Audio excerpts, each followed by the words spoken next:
I understand the principle behind the resolution.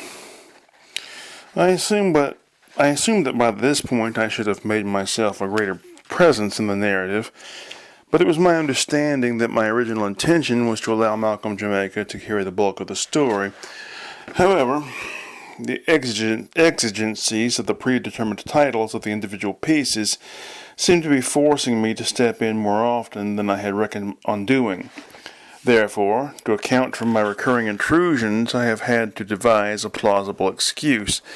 In this instance, I have assumed the undesirable guise of the authorial interloper, one whose omniscience and omnipotence belie the very notion of dramatic tension.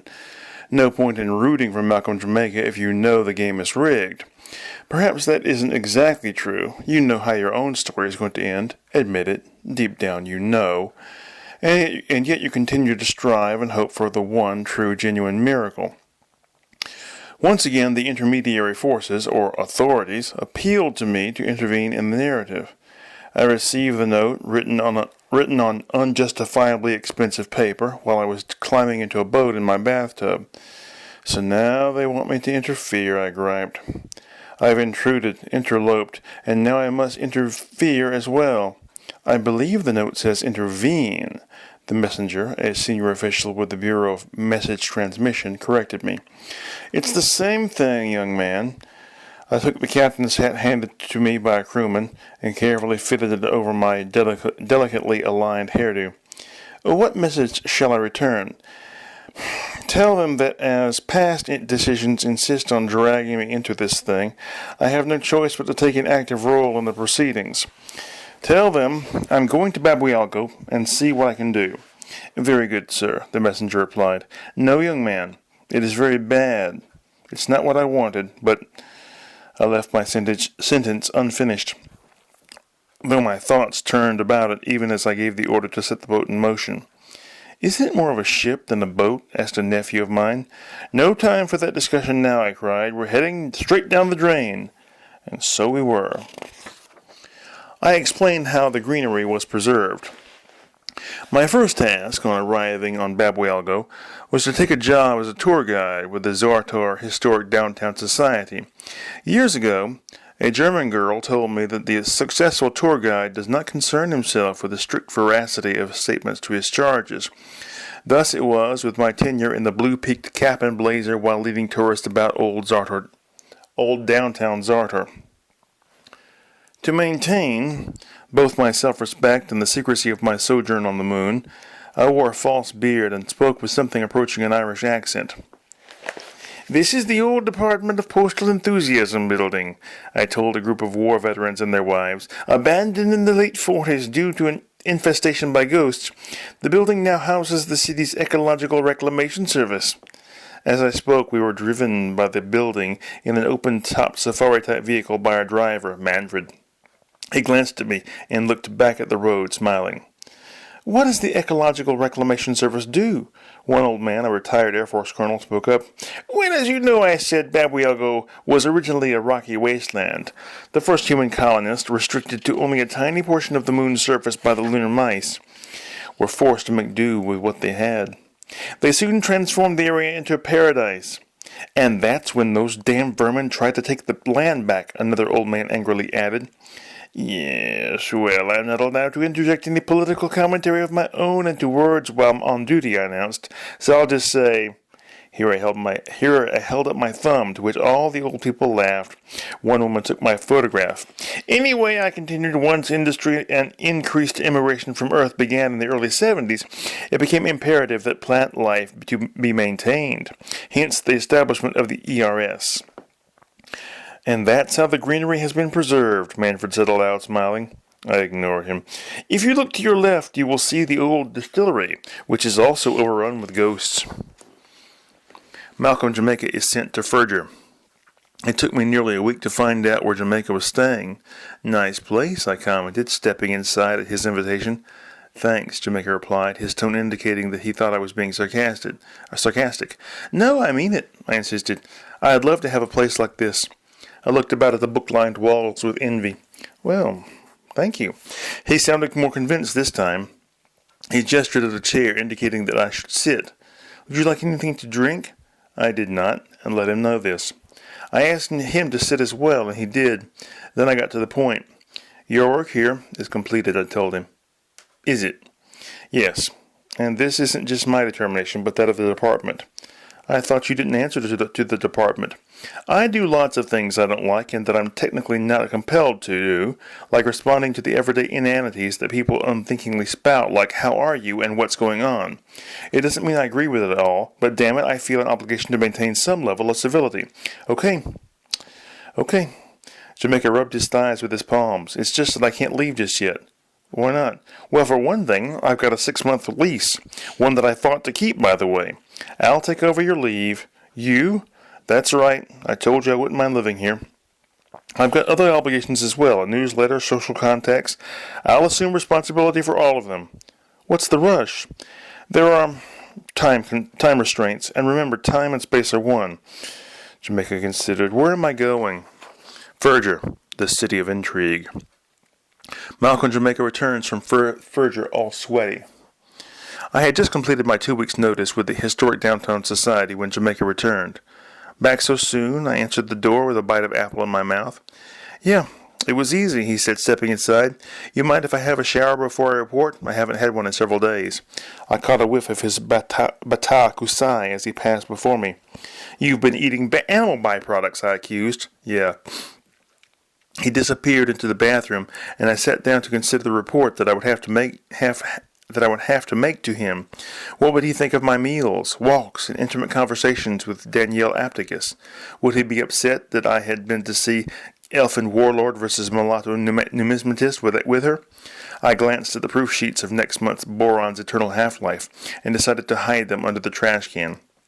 Jamaica might not like the pedantic bent I had given the publication, not to mention the many cartoons from my own pen. I had started a comic strip called Frenzied Romantic that somehow had grown to take up more than half the newsletter. How's the new landlord been treating you? Jamaica asked, once he had sat down to a cup of peppermint tea. Oh, no problems, I said. What did you do about the downstairs? Did you rent it out? Yes, I acknowledged. There's a family living down there now. Rather noisy at first, but I've managed to terrify them into behaving themselves. Jamaica ran his fingers through his wet hair, considering if he could do the same if he retook his place in the apartment. But all that can wait, I reasserted dominance. I need to know about your trip. Did you get it? Jamaica looked at me and nodded. He reached behind his ear into the secret opening and withdrew a long strip of paper like a grocery receipt. It's damp, I noted. Jamaica nodded. I think my seals need replacing. Malcolm, now called Jamaica for our purposes, floats. Having tidied up the loose ends, mainly farewell to Danielle, resignation from Merlin's minions, newsletter distributed to indifferent crowd, carefully executed arson, I packed and shipped both Jamaica's books and Jamaica himself to Secret Lab number 16. I set out for that same destination a few days later, after first verifying some of the information contained on the strip of paper Jamaica had delivered. Once I arrived at the lab, I knew a little more than you do at the moment. How's the patient? I asked Bob Woodstylus as I struggled into a lab coat with my name embroidered in blue over the left breast pocket. Together we stood facing the applications tank in which Jamaica floated, its fluorescent green liquid somehow enticing me. Don't even think of climbing in there, Woodstylus warned. He had seen and recognized that look in my eye. I wasn't, I lied. I wouldn't even bother pulling you out. You'd be dead as soon as you touched the fluid. Okay, I snapped. Let's move on. How's Jamaica? Woodstylus consulted his clipboard. I studied his profile. Amazing how much like Tony Sales he looked. Of course, as my father or grandfather would have said, no, Sales looks like him. I won't bore you with the obvious refutation of that attitude. He's been abused quite badly. When was the last time you had him in for servicing? I thought about it. I don't think I've ever had him serviced. Woodstylus stared at me open-mouthed. Toads kabode. At the very least, you should have had this man's oil changed every 4 months. You're lucky he hasn't completely locked it down on you. I looked into the tank. He said something about his seals needing replacing. You checked that? Of course. It's all part of regular maintenance. He's important to me. He's got to last at least another 3 weeks. Longer than that, I would hope, Woodstylus chided. Tools are important, I said, but never as important as the job they help one perform. Jamaica thinks about flak-alk. What did Jamaica think while undergoing his overhaul in the applications tank? Well, as you can see by the title of his piece, he spent at least part of his time thinking about flak alk. But, you ask, what is flak alk? That's what I'm here for, to explain these things to you. You should be grateful I've got so much energy.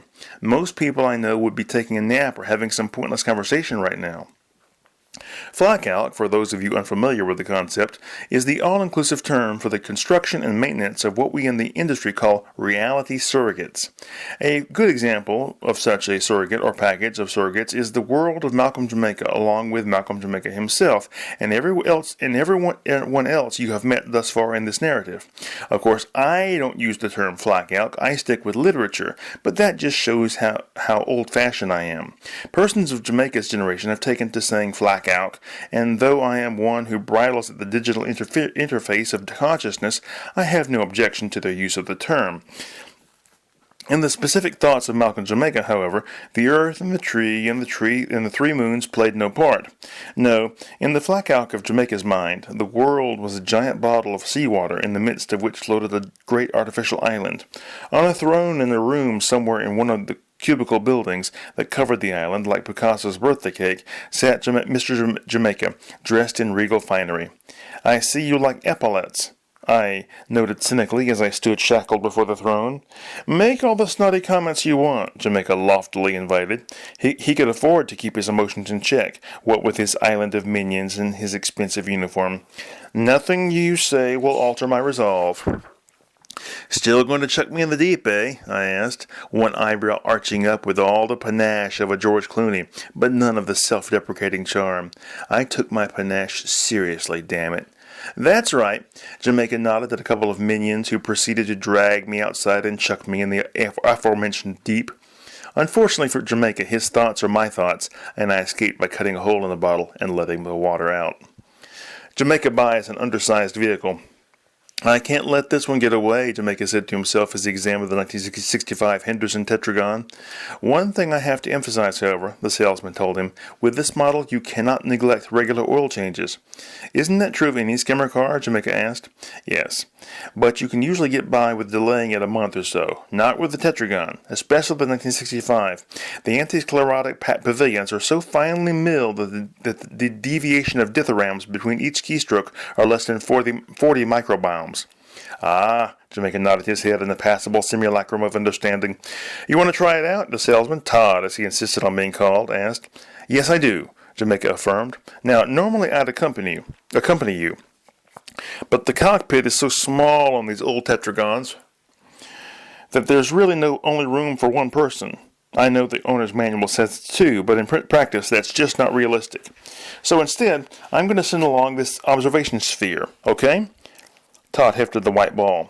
"I understand," Jamaica answered. Obviously, they didn't want him running off with the vehicle before paying for it.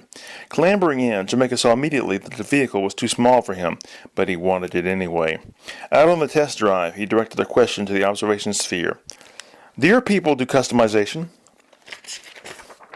"What kind of customization did you have in mind?" the sphere probed. "Well, I'm a little cramped. I'd like to cut a hole here in the roof and extend the plexiglass shell a few inches."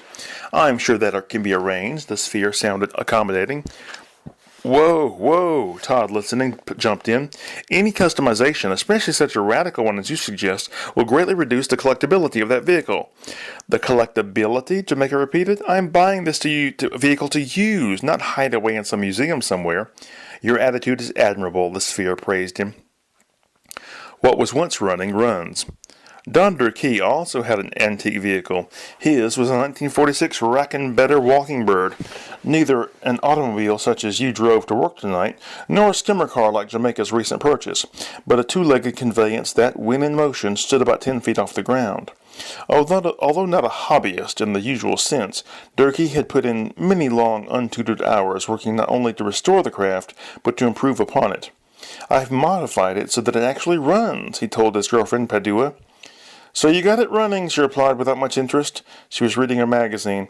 "Wait a minute," she said suddenly. "I thought it was running before." "Well, it was working," Durkee explained, "but it wasn't running." "What? Oh, I see. Now it's running." She made little legs with her fingers and moved them through the air. Right, Durkee nodded.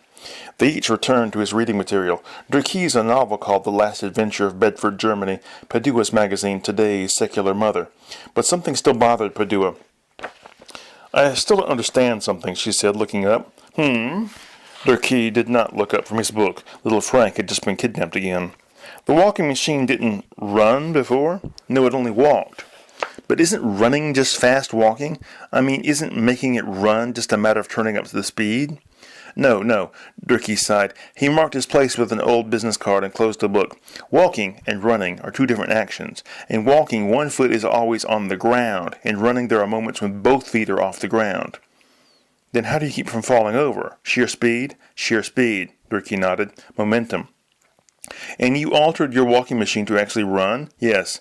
Well, clever you, Padua smiled, proud of her man. Blank paper is filled to depression. Gentlemen, I addressed the assembled staff of Secret Lab Number 16. I appreciate the welcome you have shown me, as well as the hard work you have put in during my time here. I leave here today with the declaration that this lab has surpassed Secret Lab Number 7 as the best run of all the secret labs. Everyone applauded and cheered, the latter action being performed with a restraint befitting the lab worker's status. One fellow shouted, "Does that mean we're number 1 now?" as an amusement. A few people laughed, but most maintained their dignity. After all, this was a solemn occasion. Their leader was going away. No, I smiled, willing to be indulgent within limits. Number 1 is still number 1. I waved once more and stepped into the robotic carapace that would convey me to Winkham Stratos. Once secured in my seat, I flipped the switches that caused the robot to tap dance out the door. Did the lab workers hail this example of my humor? I don't know. My attention was on the notebook I held in my lap. All of my concentration would be needed to write the piece that routine demanded of me. Clenching my anal sphincter and counting to 10, I began as follows. The robot in whose comfortable interior I am to sit during this journey has been designed to look like a 14-foot-tall Fred Astaire. Of course, the exigencies of robot construction mandate that this Fred Astaire have a potbelly, something that galls me even vicariously. But as I planned to have the robot's appearance altered once we reached Winkham Stratos to look like the elder Peter Lorre, I feel that I can control my angry chagrin. Another divergence from the precise image of Mr. Astaire is the robot's attire. It is dressed in an orange kangaroo costume, complete with an intoxicated-looking baby kangaroo poking its head out of the iconic pouch. The head of this baby contains advanced electronic detection equipment developed by Secret Lab Number 16 for the purpose of locating hidden saxophones.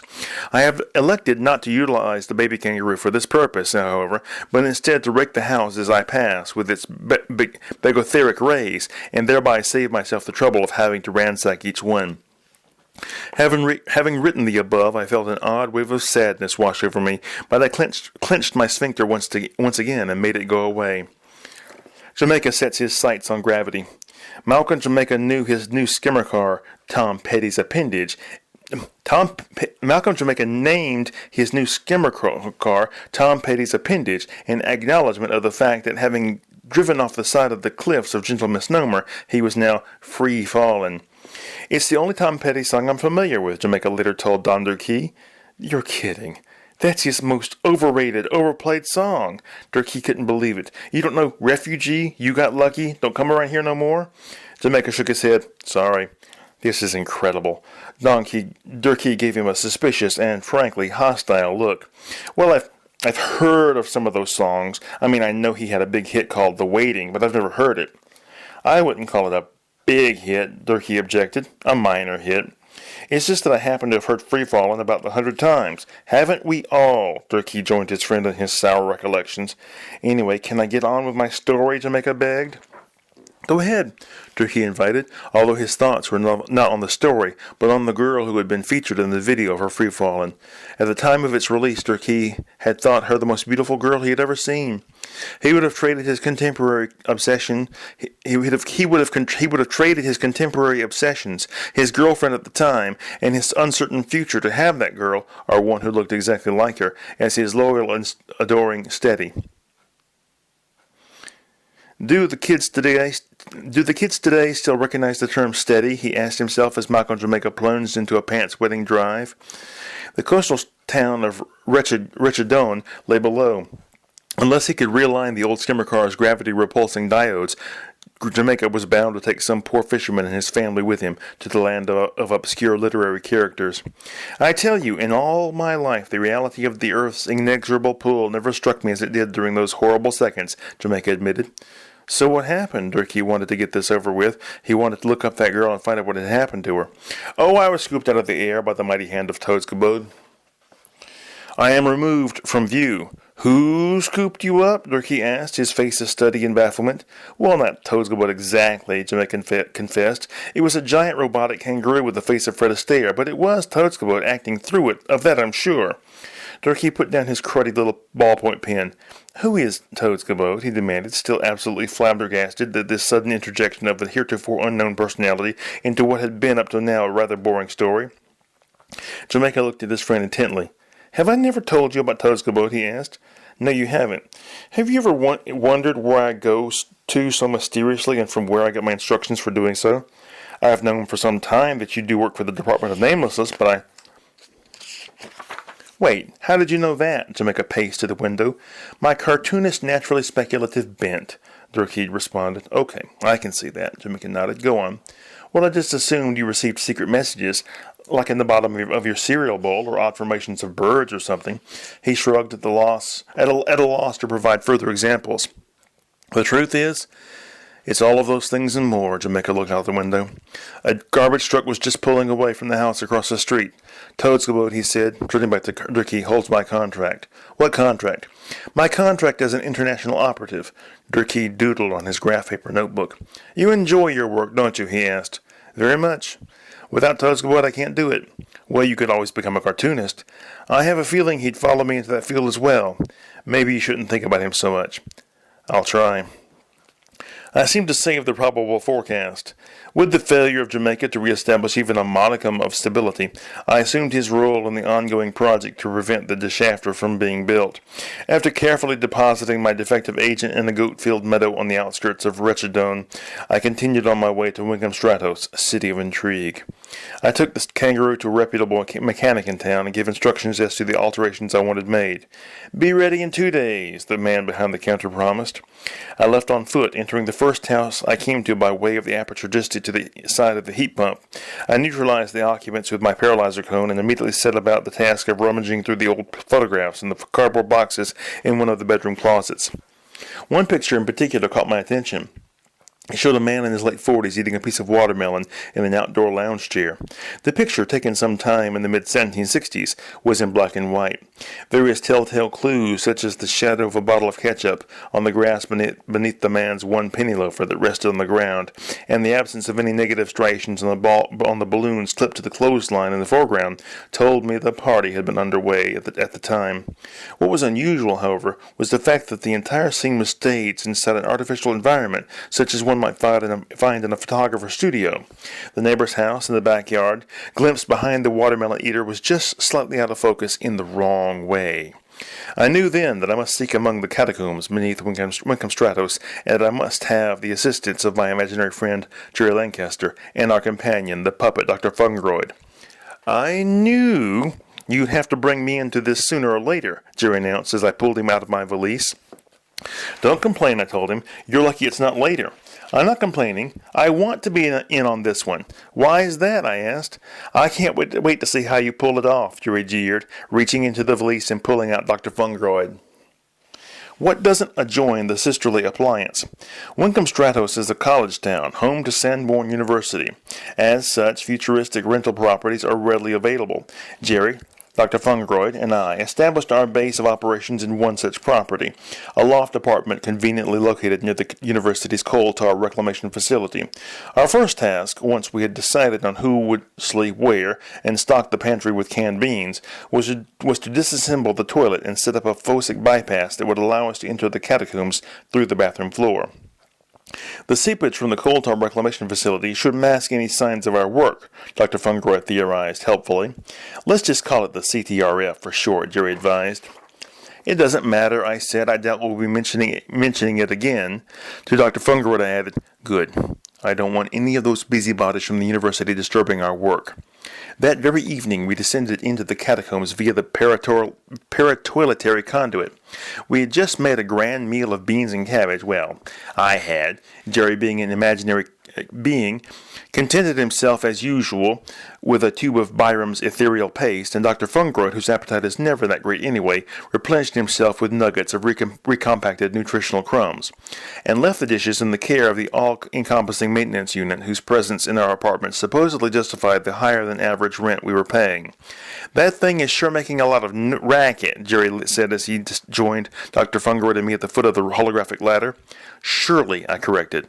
"Don't worry about it. Let's keep our attention on the job. Dr. Fungroyd, which way do we go?" The catacombs, a brick-lined series of tunnels that underlie the entirety of the oldest portion of Winkum Stratos, stretched to either side of us, with nothing in the way of distinguishing features to indicate our location.